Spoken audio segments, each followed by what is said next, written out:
Good deal. Welcome, y'all, to our Thursday afternoon soiree here on the Edgar Cayce On series. My name is Steve Bobbitt. Our cameraman here is Mr. John Schroeder. And we are both with the Arizona Association for Research and Enlightenment here in Arizona. And we're going to be presenting our weekly installment on Edgar Cayce On. Edgar Cayce was a psychic. From the early 1900s, he found his gift, and he is one, if not the most, researched psychic ever known.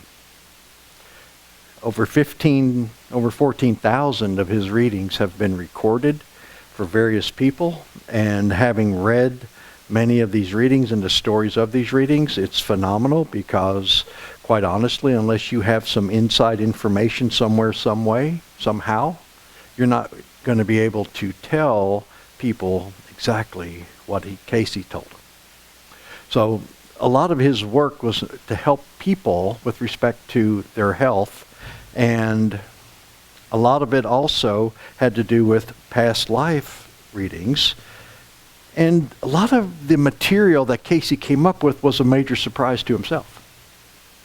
He was raised in the Disciples of Christ church, which is a very rigorous part of Christianity. Very little leeway with respect to if it's not in the Bible, then it doesn't exist. And when he started to talk about things such as reincarnation, then it turned some people on their heads.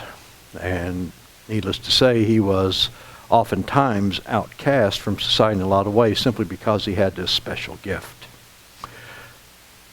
Towards the end of his lifetime, in the last decade or so of his life, 10, 15 years, he worked on what was called a Search for God series, which was designed to help people have a deeper understanding of how the divine works and what our role in it and on this earth is.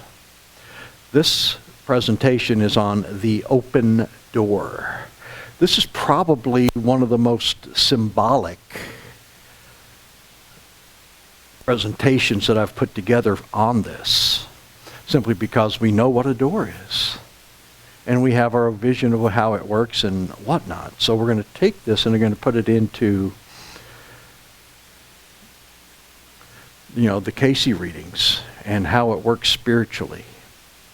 Of course, what you're having here before you is my interpretation thereof.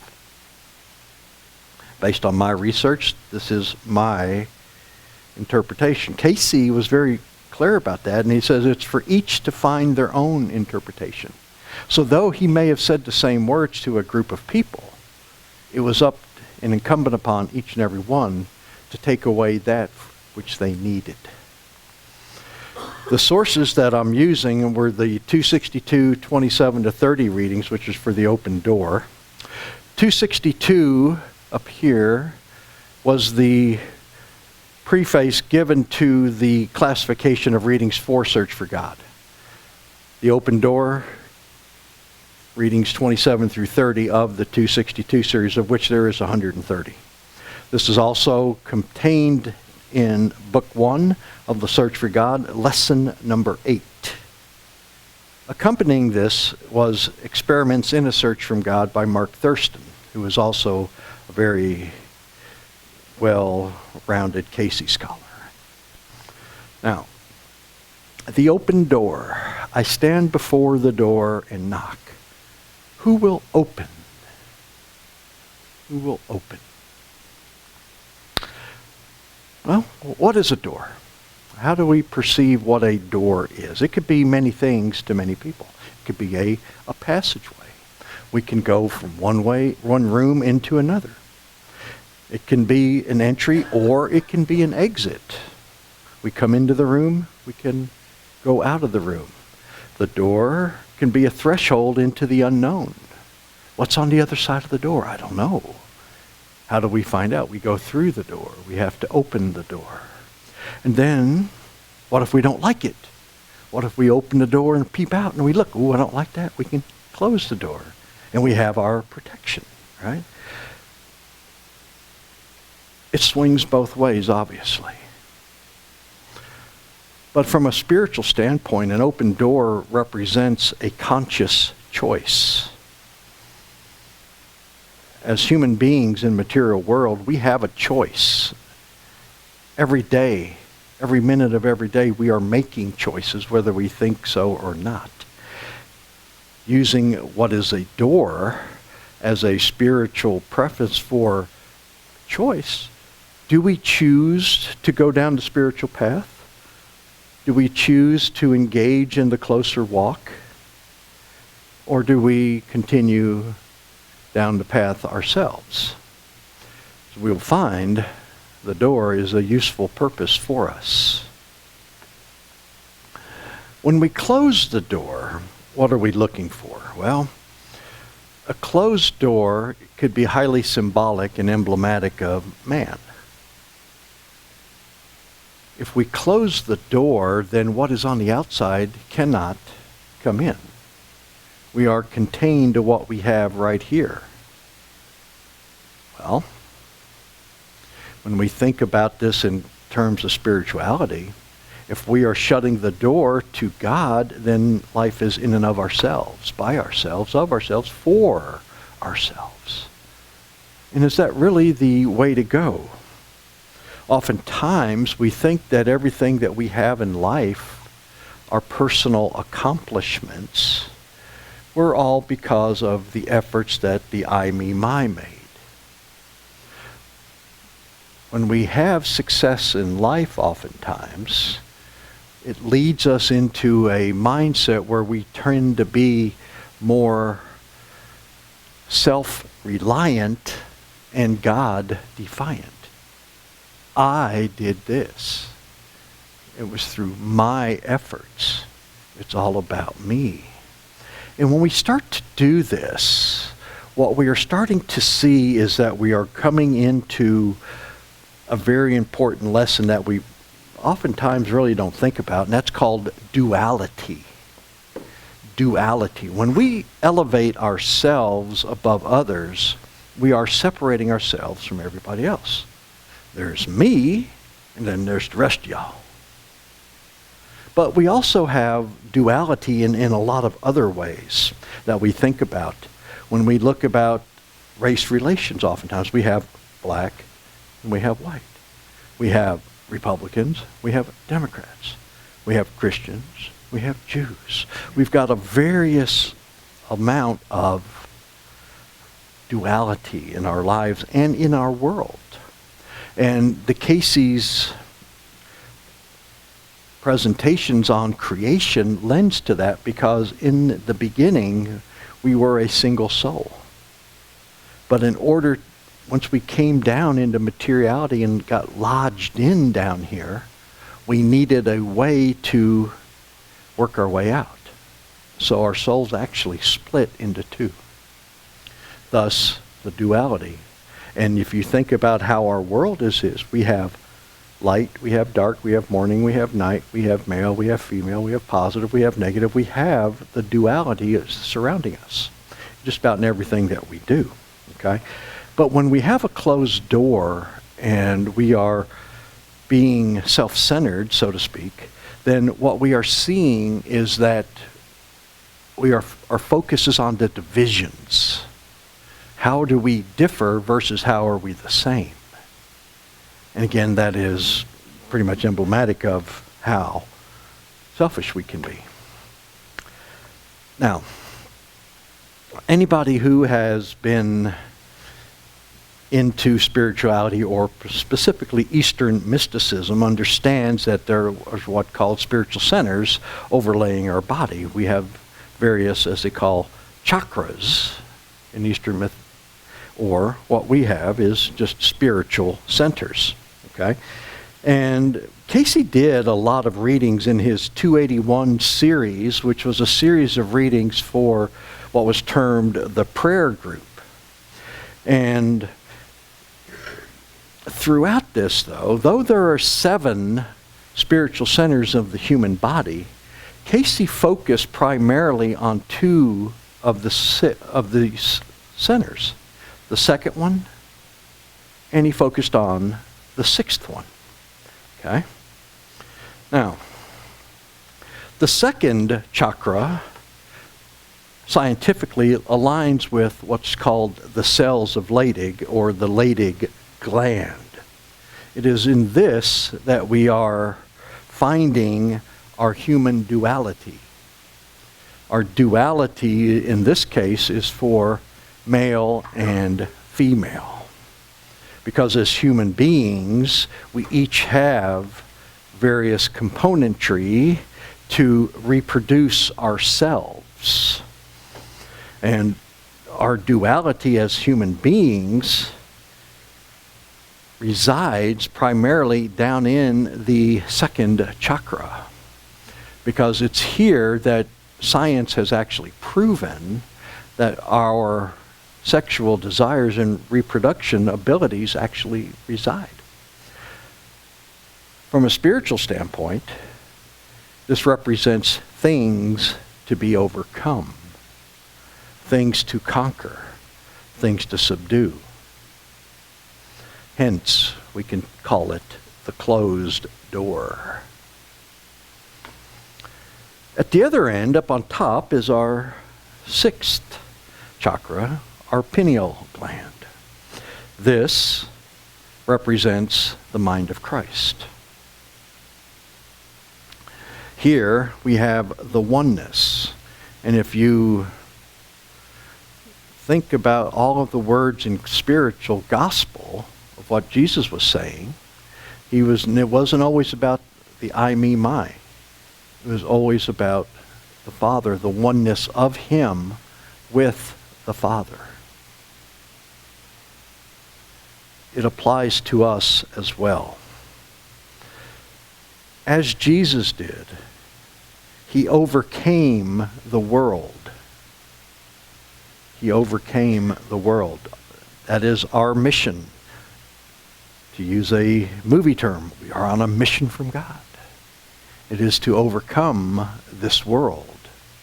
Consequently, when we are able to overcome this world, the door opens. Okay? The door is going to become open.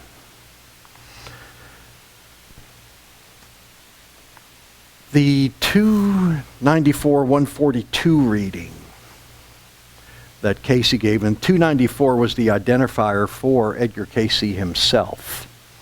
And what he was talking about in this one here was where our souls are seated with the human body. And Cayce tells us that our soul resides between the second and the sixth chakra. This is where we have our souls.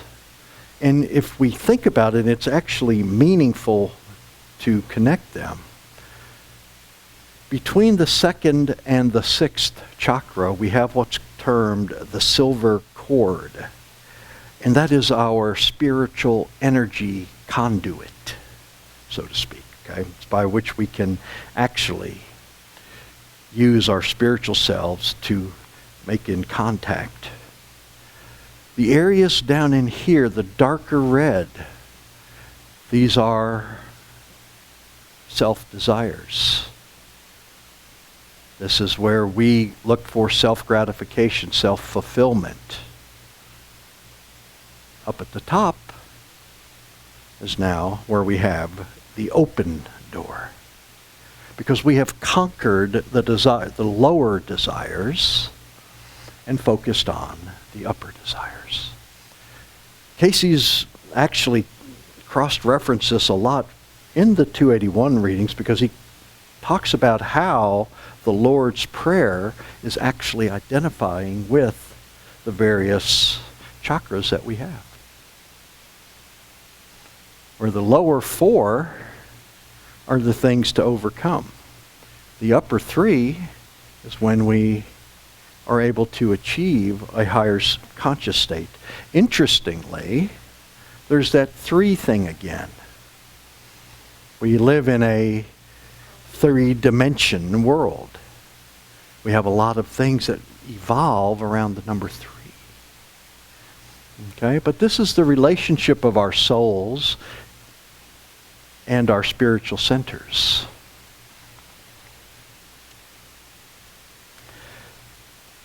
Cayce had his viewpoints on it.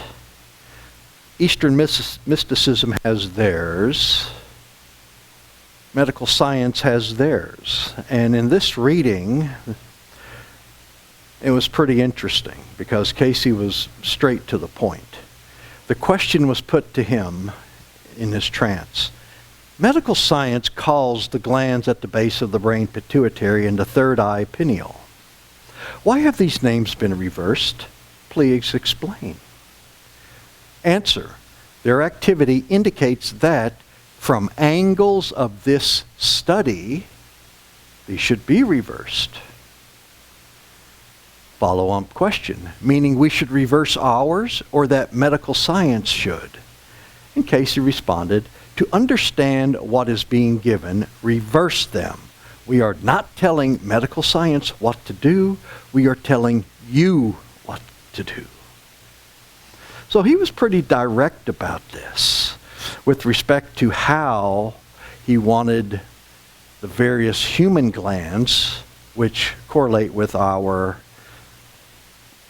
spiritual centers, to come up. He was not amused with this so much. Now, the readings tell us that during meditation that we can channel the energies internally straight from the second to the sixth chakra temporarily, bypassing the others. We can put it on the superhighway of the silver cord and shoot it right up there.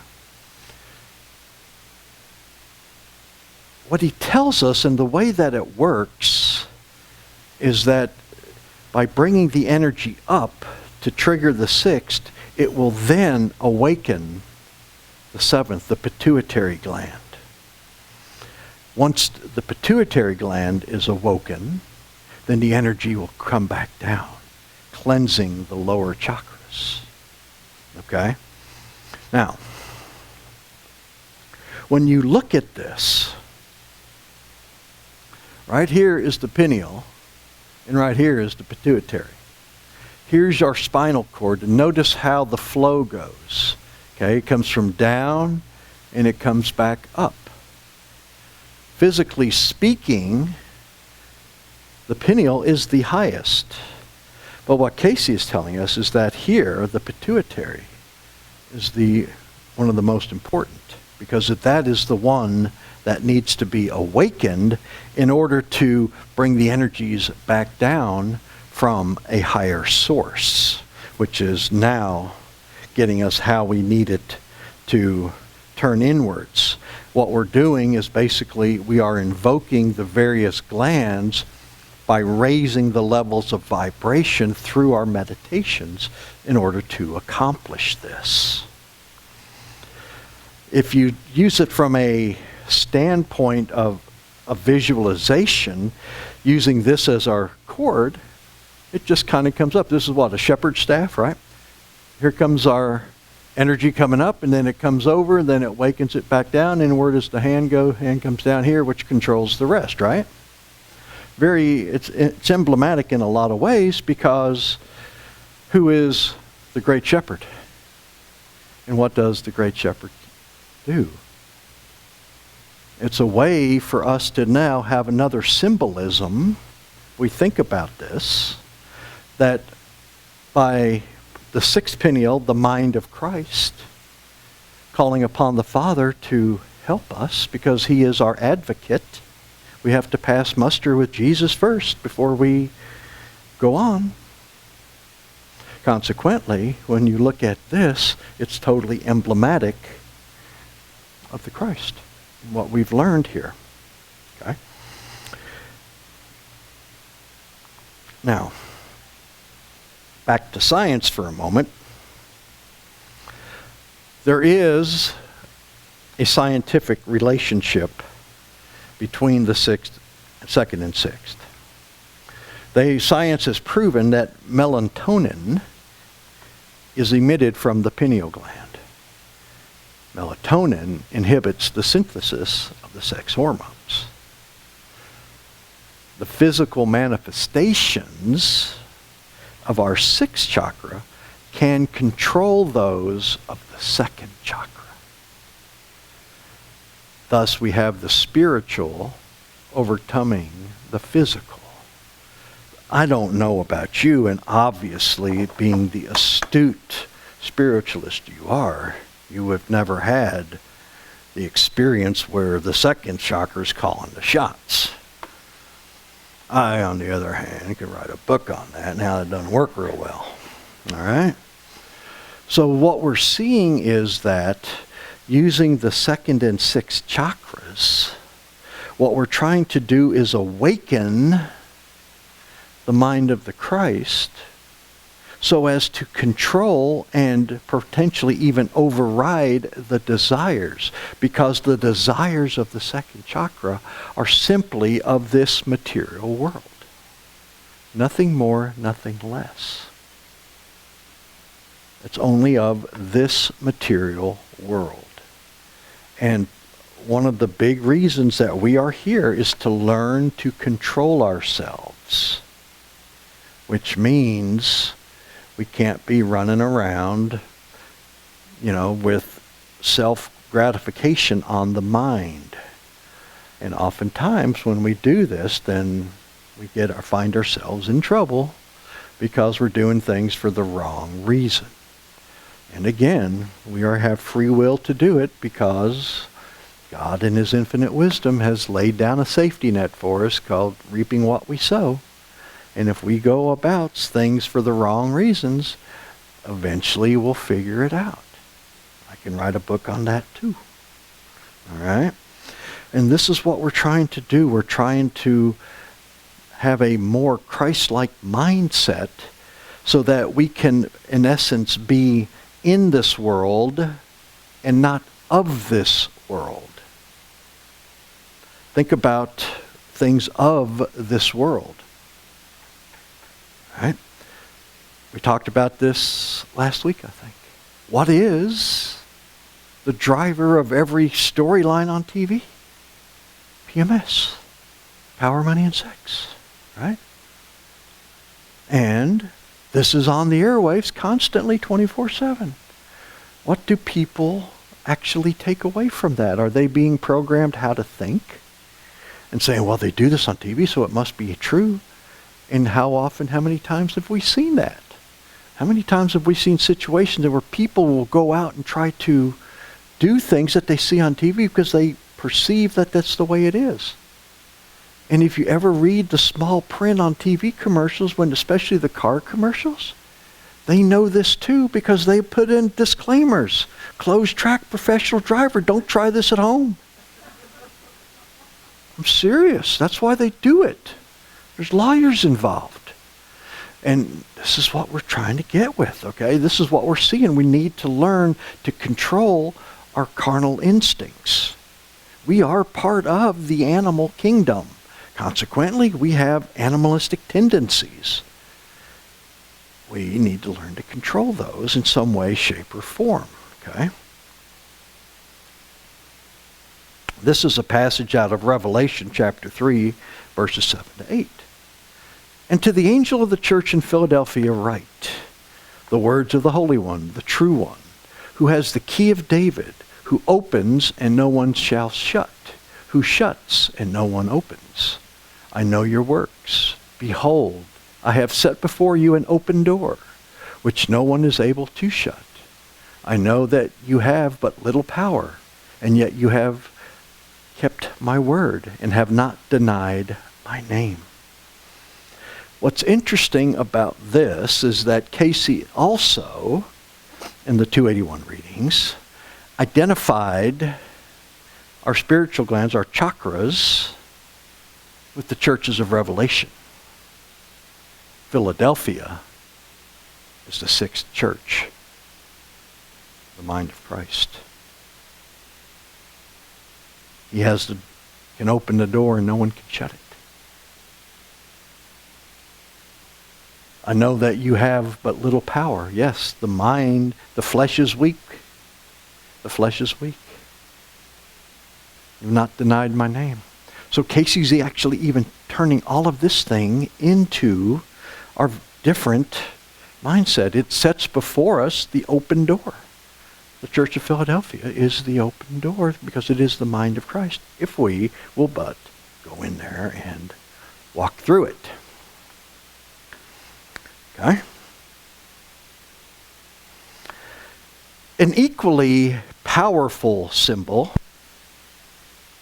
is a closed door. The closed door. What does a closed door mean?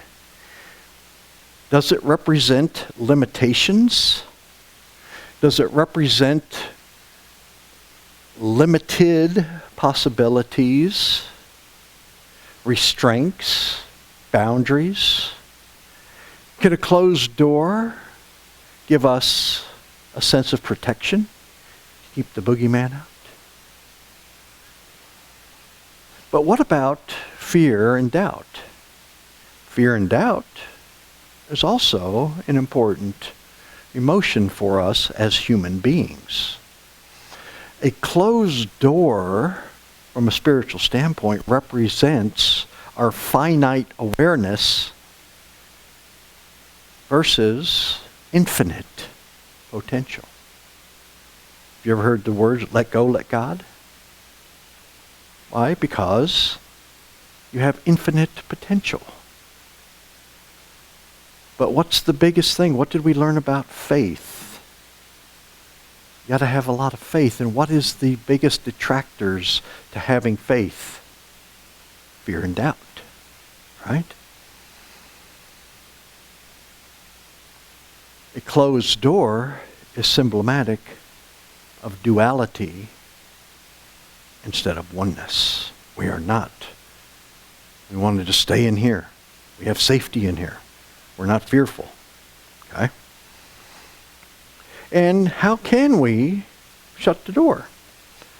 There are a lot of ways to shut the door. If we are going to be self-centered, meaning everything is about the I, me, mine, we shut the door. If we have sense of entitlement, somebody owes us something, we shut the door. If we don't feel that we've got a fair deal, we got cheated, we shut the door. When we engage in selfishness and selfish activities, we shut the door again. When we become oversensitive to situations and or people, we shut the door.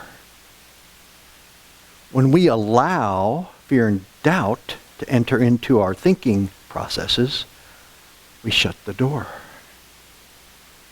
When we are very, very hypercritical of ourselves, we shut the door. So there's a lot of ways to shut the door. A lot of ways to become hermetized. We want to keep everything out there that's out. We're comfortable in here. This is our domain. This is where I live. This is where I want to be. This is my security blanket. But when we do this, then we're putting everything, the burden upon ourselves. We are limiting our exposure. We are not expanding our horizons, nor are we allowing the potential for our horizons to be expanded because we're staying within our little world here that we know. Okay? So what we need to do is start to think differently. In other words, yes, if it's all about me. And when it's all about you, sunshine, you've just closed the door.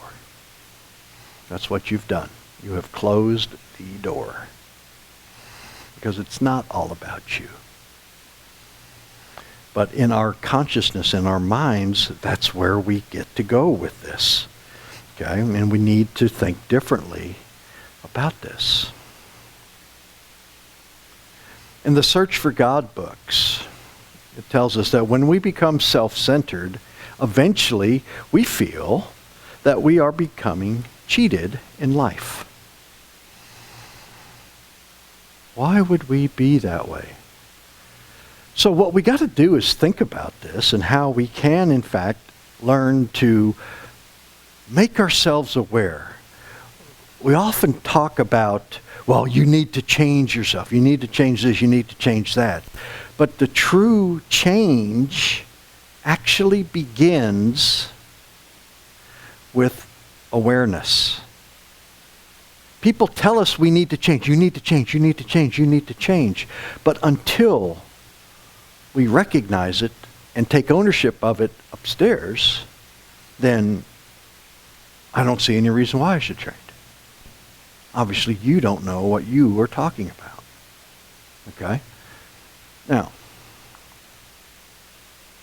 self-centeredness is a denial of our oneness with God. When we are being self-centered, where is our emphasis? On me. It's all about me, baby. And if everything is about you, that means everything that you have was certainly due to your own efforts, your astute brain power, your skillful execution of various tasks. Where does God enter into the equation? Oftentimes, he does not. And when we become a lot self-centered, we believe, we have faith that we are above everybody. Oftentimes, you see these people who are self-fulfilled with status, that when they get into the drudges of everyday life, and they have to follow the rules for that everyday people have, oftentimes you're going to hear the statement, don't you know who I am? We're going to see that up. And in fact, just this last week, a lady who used to be with the Clinton campaign was getting mouthy with the police, and she told them that they don't have any right to tell her where she can pick up her kid, but they can certainly shut up. And that was caught on video, and now she's unemployed. But again, she was elevating her status above other people. We can't do that. But it happens because we become self-immersed with our importance.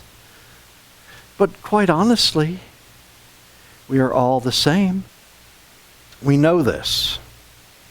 We're putting ourselves above others. Why? Because we're better than them. Just ask us. We'll tell you that. And this starts to wear on people because this becomes a tendency for arrogance, which is America's sin, by the way, according to Cayce and the works. Oh, and I could think he's right.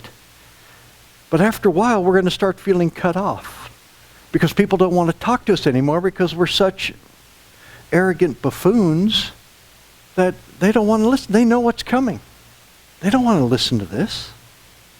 In essence, what has happened, we have shut the door ourselves. Through our own actions, our own thoughts, our own words, our own deeds, we shut the door. We're better than everybody else. Little by little, line upon line, precept upon precept, says Cayce, here a little, there a little, for the glory of the Father, not the exaltation of thine own self. For with the exaltation of self, or the gratifying the desires of the flesh, the door closes. Because when it's all about us, independently and individually, we lose the sense of oneness that we have, that we truly are part of the whole. And then we become self-important. We forget that there is somebody above who is actually letting us have this. And we need to really, really think about that. It's for the Father, the glory of the Father. Everything on this earth is designed to glorify God.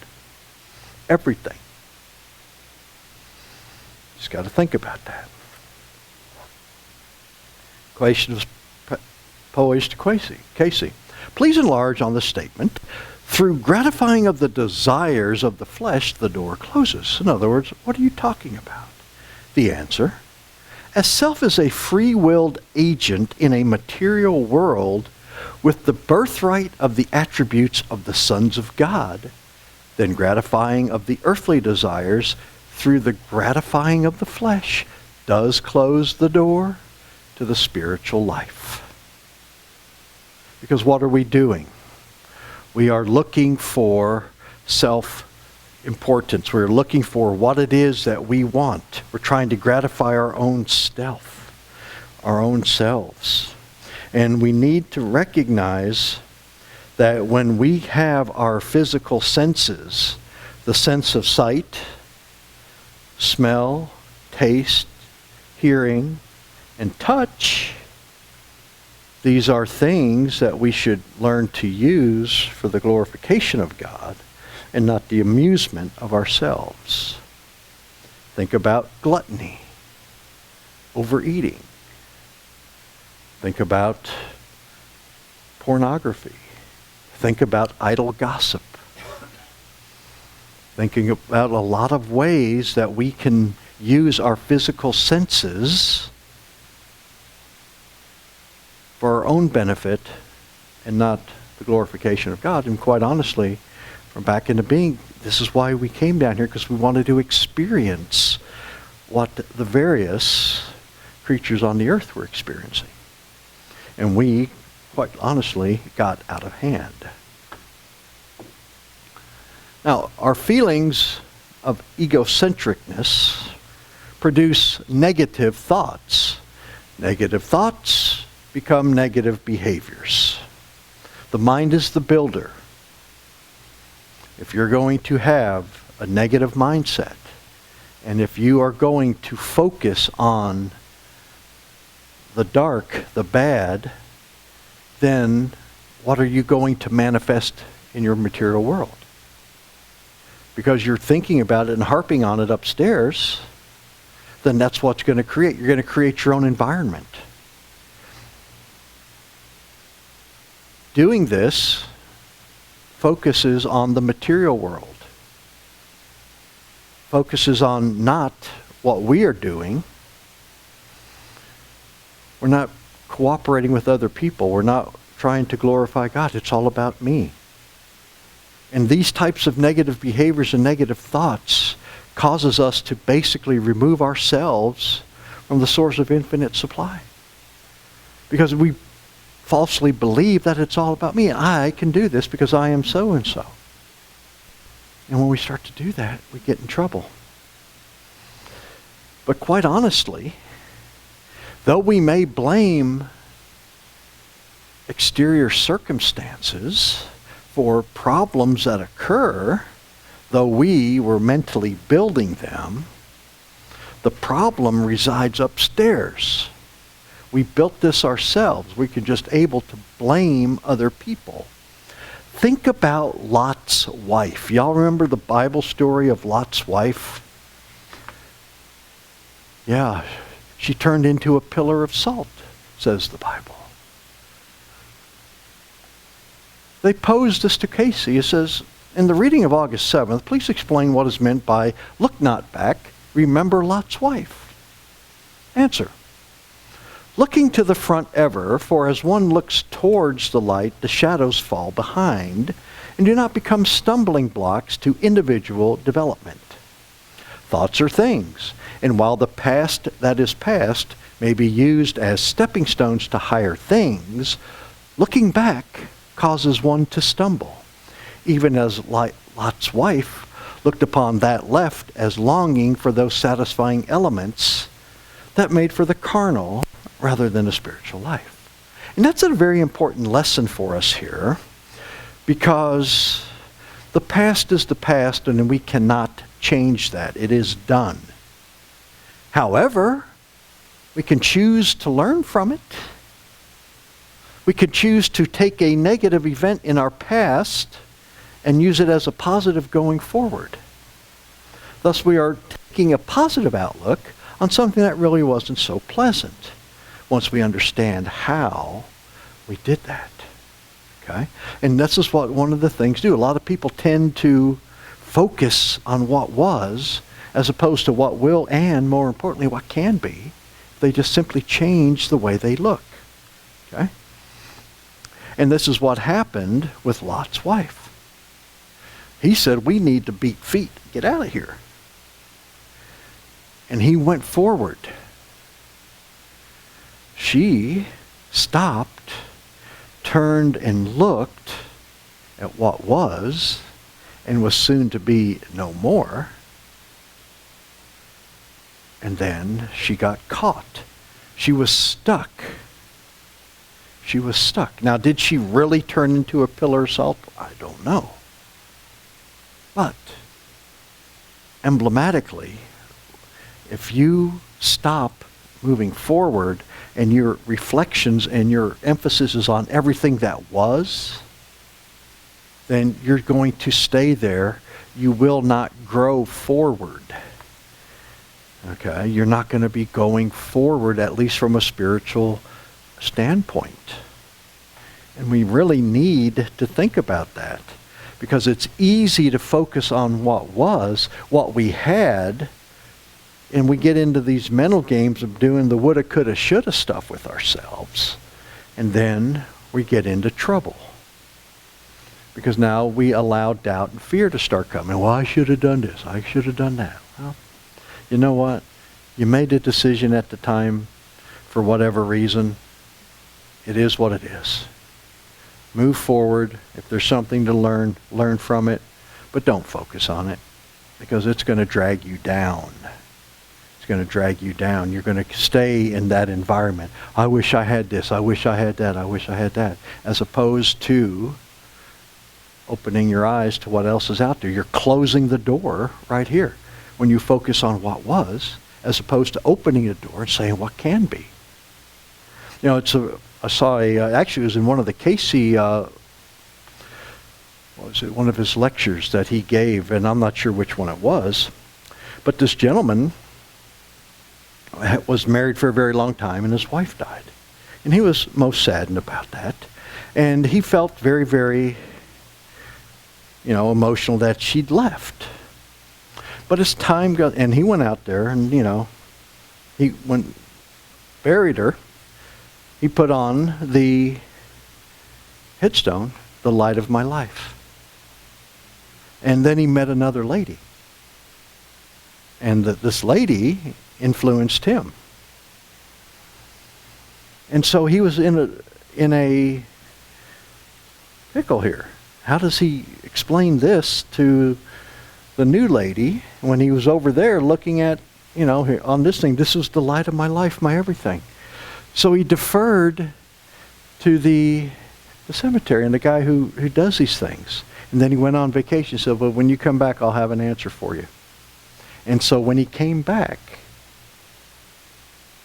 this is what the thing said. It said, well, this here lies so-and-so, the light of my life. The light went out, so I lit another match. And that's really good, because what are you doing? Just because she dies, are you going to die? No. As the case may be, we have to contend with many conflicting forces when we would have faith and serve others, such as when PowerPoint dies. But that's okay, because selfishness and sensitiveness shut the ideal from view and present a wholehearted cooperation with our fellow men in our daily lives. They may so retard our development that nothing seems worthwhile. People don't like egocentric type of behavior. I think one time or another we have all found people who, we like them, but there's certain times when they come in, they just become overbearing in a lot of ways, And when we start to see that, then what happens? Well, when they get away from the ideal, they all become self-centeredness, and they're not cooperating with everybody else. Everybody else outside playing, and you're sitting in your room watching them saying, gee, I wish I was there. Okay?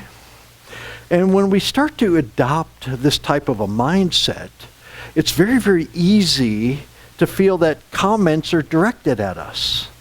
Because the mind is playing the games upstairs. And when we start seeing this, what's happening actually is that we are personifying our duality. because maybe they weren't saying it. And this creates a subject-topic frame of reference. Well, oh my God, they're talking about me. I'm walking by and they quit talking. All of these things lead to some sense of paranoia.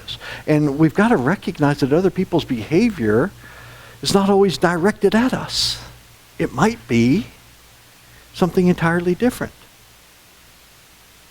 And this leads us right back into what Cayce was talking about with respect to learning not to be judgmental, because rarely do we know intent. And if you think about how we have been programmed with respect to the so-called news services that are providing a single point of view, and then what do we have? We have commentary, which is singular. And they're focusing it only on one point of view. Somebody says something or does something, we don't know the intent, nor do we ever really know all of the facts. And we start to create in our own mindset the things that we are doing, which is not necessarily the right thing. And you see people like this, what's that supposed to mean?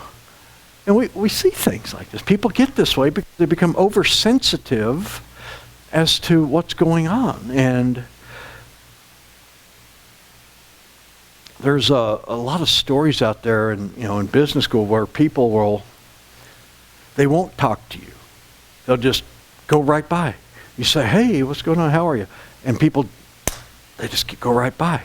And then what does that create for you? That creates thoughts for you that, my God, he's mad at me. Maybe I've done something.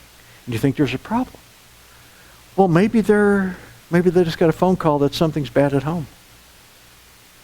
Maybe a parent or a loved one's in a hospital, and they're consumed with that thought. And it wasn't that they're mad at you, but maybe they just didn't hear you because their mind is, racing. But we never know what's going on. We never know what crosses other people are bearing. The high road states that we all bear crosses, and we need to be supportive of those who are bearing theirs at times, that we can help them. We should try to help them. But rarely do we ever know truly what is going on. Great peace have they that love thy law, and nothing shall offend them. Straight out of Psalms. And what is the love that love thy law? What is love? What is the law? God is love, love is law. Cayce tells us that. And if you focus on the bigger picture, then what's going on here? You're not going to be offended by what other people do. Think about what we've learned out of the crucifixion. In the crucifixion, you don't hear a whole lot of, what Jesus was thinking and doing and saying in a lot of ways, but the Cayce readings regarding what was really going on is this right here. Cayce tells us that Jesus laughed on the way. He joked with people along the way. Why? Well, because he now knows that he was just, as man counts time, an hour or two away from ringing, hitting the golden ring, being done. Mission accomplished. He came down here to do what he wanted, and it has been accomplished now. So he was bigger picture. Sucks right now, but bigger picture. This is all good. This is all good. And what he was doing was loving thy law. Love is law. God is love. Beautiful. Beautiful. Now this, on the other hand, this is interesting. Doubt and fear. It's important to put these two emotions into perspective, because we need to know from where they originate and where they come from. In The Search for God, Book 1, when thoughts of doubt, lack, and self-condemnation begin to creep in, the door begins to close more and more until not even a ray of light may filter through to light the way. That's an important statement, because what this is telling us is we have the ability to shut God out completely. And when we shut God out, everything is in and of ourselves. Now, there are certain people in certain circumstances that we see in society that are they line up with this. Some people are just wired this way, that it's all about them, all or nothing, and God does not exist. Consequently, if it's outside of their realm of awareness, it's nobody's home. Doesn't exist. Don't need it. I don't need it. When you see people who are perhaps mass murderers, oftentimes when you see and talk and listen to interviews after the fact, there's no remorse. There's no remorse. They're glad they did it. And in these cases, they're shutting the door. But why are they doing it? Why do they have that? What is going on upstairs? Well, perhaps you're not a mass murderer. But what about you? What do you have going on upstairs? Do you feel self-condemnation sometimes? Do you feel that what you have is not enough? Do you feel that you lack? Do you doubt? This is important, because fear and doubt only exist in our material worlds. It's only of a material nature that these human emotions are allowed to survive. The problem is that we focus on the negativity. And when we start to saturate our thinking processes with such things of doubt and fear and whatnot, next thing you know, you're working yourself up into a tizzy. Now you're desperate. And when you're desperate, your whole world, your perspective of what is going on, your options are either this or that. That's your whole mind, because that's all you can conceive of. And what do? It's either this or that. And then you act irrationally, because those aren't the only options. But in your mind, those are the only options. Boom. Closed door. Think about this. This was some statement, and there was back, I'm not sure exactly which financial crisis it was. It was either the tech wreck at the turn of the century or this recent boondoggle a decade ago. But a gentleman, very wealthy, had like $6 billion. Something happened, and he lost 60% of it. He only had a mere $2 billion to his name. He couldn't handle that, and he killed himself. He killed himself because he was desperate. My God, what was happening? So you ask yourself, what was going on in his mind? See, we don't know what any people are bearing. And, my God, this was catastrophic to him because he's lost $4 billion. His focus was on what he didn't have versus what he did have. And he allowed the negative to come in, close the door in more ways than one. Reading 397. In thine own heart there comes those things that would make afraid. But fears of the earth, the spirit of truth and righteousness casteth out fear. And what this is telling us is become God reliant. Have faith.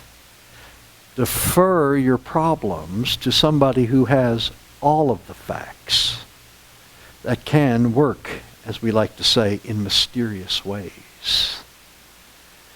Things that seem to happen in mysterious ways seem to happen when you know the whole picture. As human beings, we don't know the whole picture. Consequently, we get caught up in our earthly circumstance.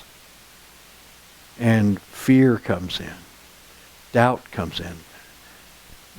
This is only of the earth. This is only of the earth. Why? Perhaps our focus is on the earth. But if we would choose to defer to a higher source, pick up the phone, talk to headquarters, if you would, then we can cast out the fear and we can be a lot more peaceful, internal. Likewise, in 689, we learn that evil only hath its appearance in the mind, in the shadows, and the fears of those that know not the light in its entirety. Evil only hath its appearance in the mind. That's a pretty powerful statement. In the fears of those that know not the light. So phrased differently, if you know of the light, then you understand that is there really any evil? Not necessarily. Yeah, you're looking at this and say, okay, where does it appear? It appears in the minds, the shadows of the fears of those that know not the light. Why? Oh my God, they're going to come and get me. They're coming to take me away. There's evil out there. And it's pointed at me. You see, as opposed to having a higher mindset about this and trusting in higher authority, that they in fact won't find you. And there's really no reason for it. It's all mind-based. We play a lot of games with ourselves upstairs. And a lot of this is a representation of the duality which we live with. We have good and evil, black and white, day and night. And we associate certain activities with certain colors and circumstances. But in the big picture, it's all one. It's all one. One big picture. We are all one because we all have our origins at the same place. We are here to help each other.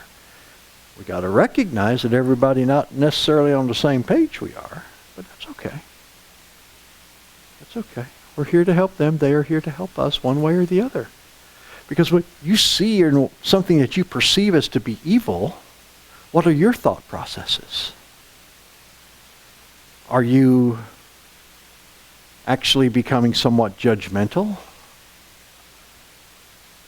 Do you know all that's going on within them, or is it simply perception? Humans judging from the outer perspective as to what's inside. We never know. We will never know what's going on. No, as has been given to self, to others, when there is trouble, doubt or fear, the greater portion lies within the own consciousness. If you have an abundance of fear, what is there a lack of? Of faith. We have a lack of faith. Why? Simply because we are living with the door partially closed. We are putting our whole environment only on what we can see on our earth. We got to recognize we are truly spiritual beings. And it comes down to how each individual believes, because if you believe in reincarnation, then you accept that this isn't your first rodeo. Chances are, and especially in my case, it ain't going to be the last. All right? So you understand that each is a building block one upon another. And you understand you're taking a big picture. In business school, they, back in the turn of the century, they always liked these little sayings. Think globally, act locally. Right? Well, This is the same difference. This is the same thing. Think spiritually, act materially. And that's what you're doing. If you adopt a big picture mindset, then a lot of this, of what's inside of your consciousness, is going to be squared away. Because you're not letting any dangling participles get in the way. A lot of ways to close the door, isn't there? A lot of ways to close the door. Can we open the door just as easily? Perhaps so.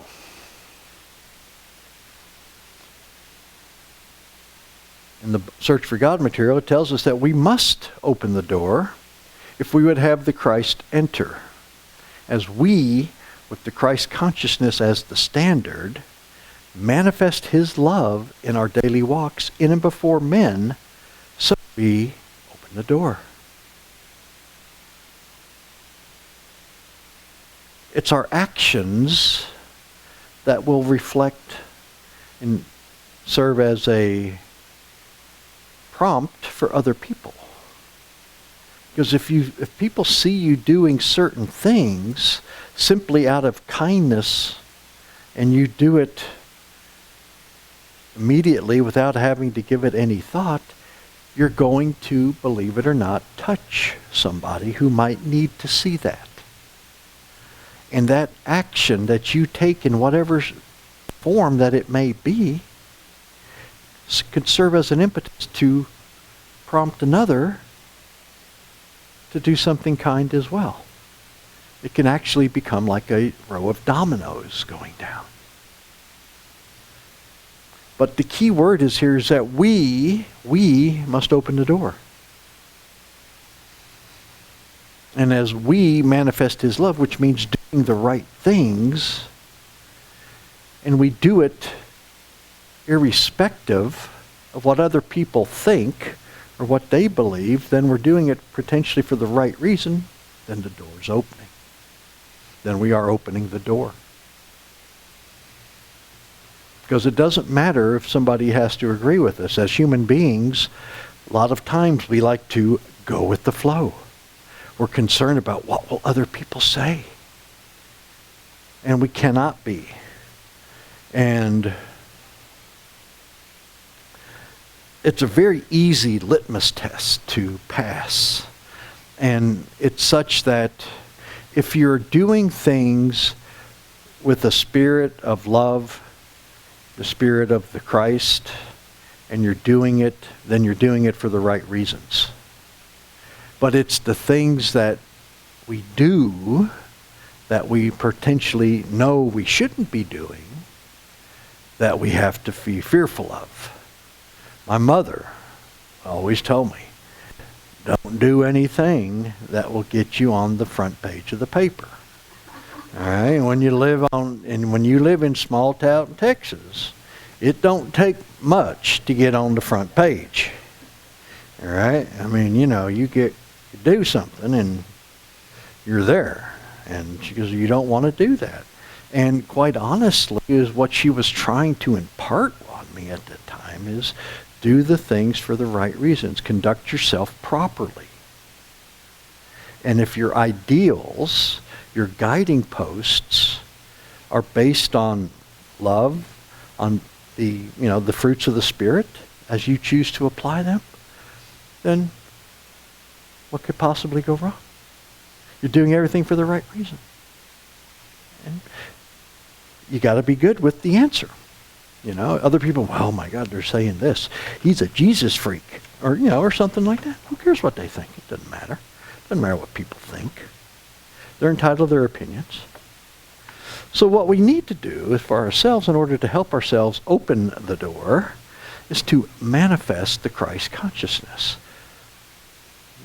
Put forth, remind ourselves of, and apply at every opportunity the fruits of the Spirit. Put spiritual truth into practice. Not necessarily the ways of the world, rather the ways of the Lord. What would the Lord have me do versus what would the buying public want me to do?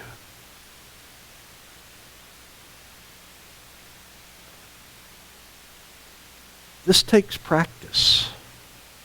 You've got to get all the bits and bytes upstairs kind of set to the correct zeros and ones. And then you got to go out and do it. And you practice it. But it starts with wanting to, seeing a need perhaps and acting upon it. And oftentimes as human beings in a lot of ways in the material world, we like to use the term, well, that ain't my job. Somebody else would do that. I'm not going to do that. And is that really the right atmosphere? Is that the right attitude to have? No. Because if you see a need for something and you don't do it, then guess what? Somebody else is going to have to. Couldn't you do it? I mean, it could be simply as picking up a piece of paper on the floor that you see. You know it doesn't belong there. And no, you didn't put it there. But that doesn't mean that you can't pick it up and put it where it belongs in the trash bin. You just got to want to do it. And I've heard tales and, a lot of business studies that oftentimes that's part of a test that interviewers are going to be subjected to. They will intentionally put a wadded up piece of paper on the floor and have people walk through it, giving them the lay of the land, showing them what it is. And they're going to see, okay, what are you going to do with that piece of paper there? And if you bend down to pick it up, then chances are you just passed the test. But if you just walk by it, then you're thinking of yourself more than you're thinking of others. And that's some of the business studies that's come out that they've done. Makes a lot of sense. Then what we know is, if we know how, because we're well versed in the closing of the door, then let's open it. And it requires practice on our part to be able to open it. You know what to do. You just got to do it. You got to want to do it and do it for the right reasons. And it becomes a matter of changing yourselves, coming up and seeing what is going on. And understanding that it's not all about us as individuals. We're all stuck on this rock together, and the only way we get out is by working with each other. The joy, the peace, the happiness that may be ours is in doing for the other fellow. For gaining an understanding of the laws as pertain to right living in all its phases makes the mind in attune with the creative forces, which are of His consciousness. So we may have that consciousness by putting into action that we know. And it's a matter, again, of bringing things up to the forefront of your thinking.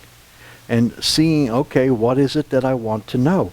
Understand that for many, many years, perhaps we would have made an alternate choice. But once we become aware of the right things to do for the right reasons, then it now becomes incumbent upon us to do it.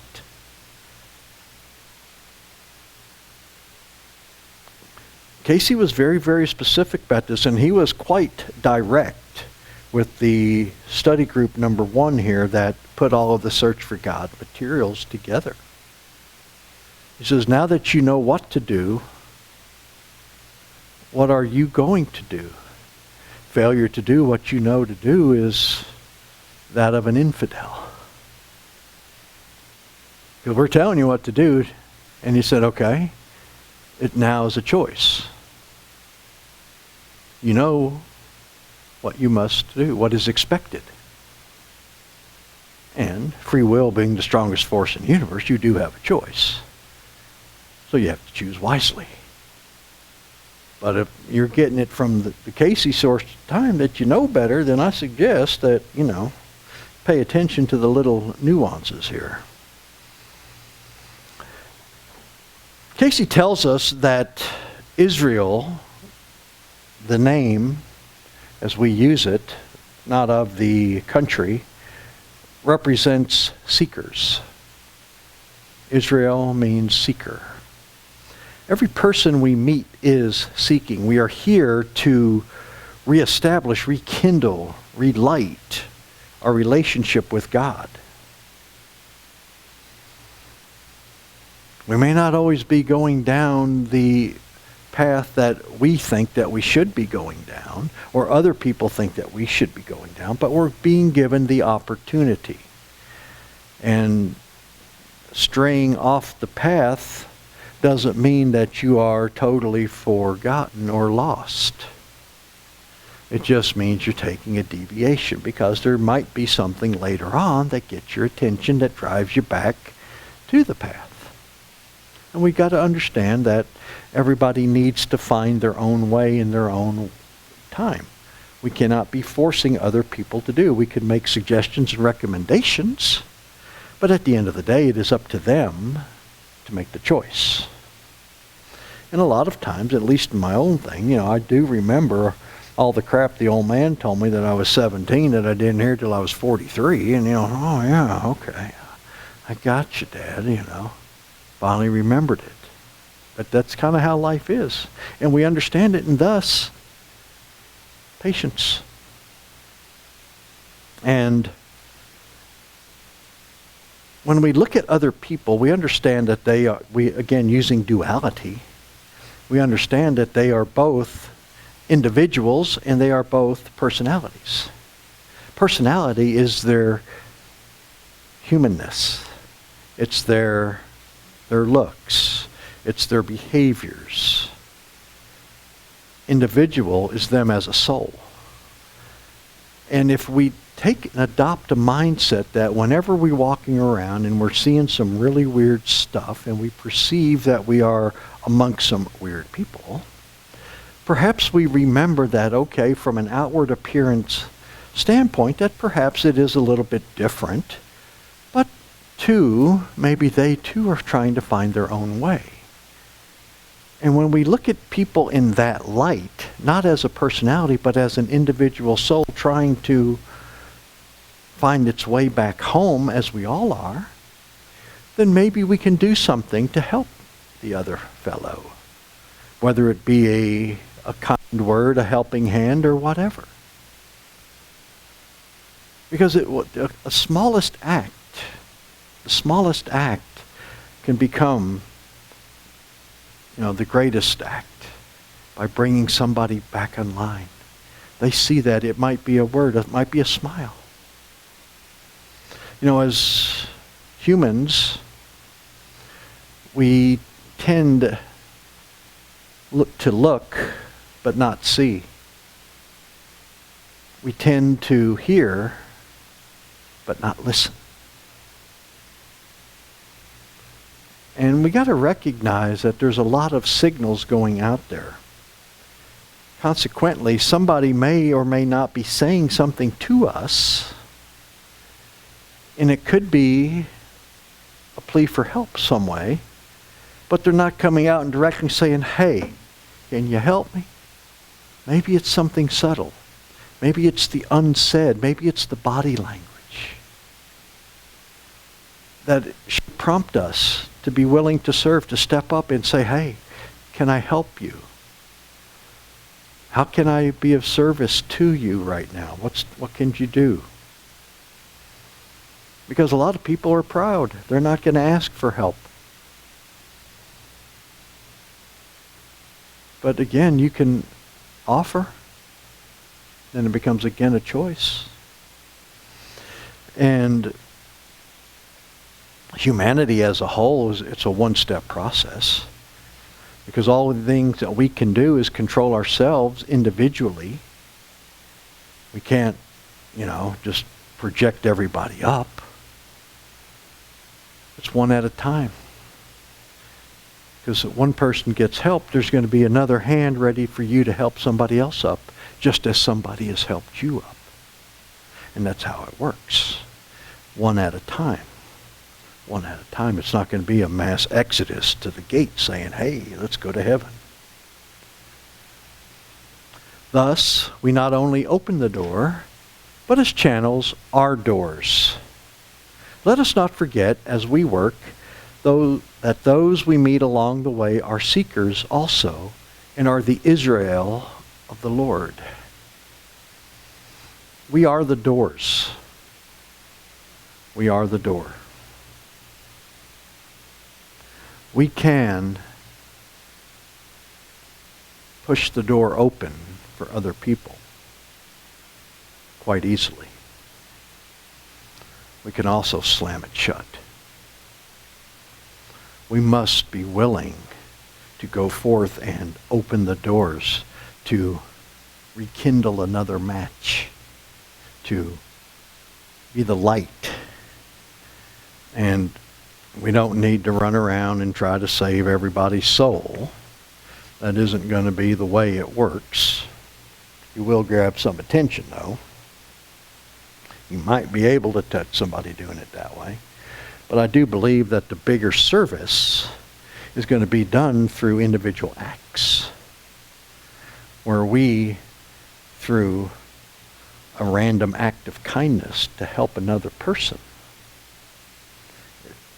sets the stage for that person to maybe push the door open some more themselves.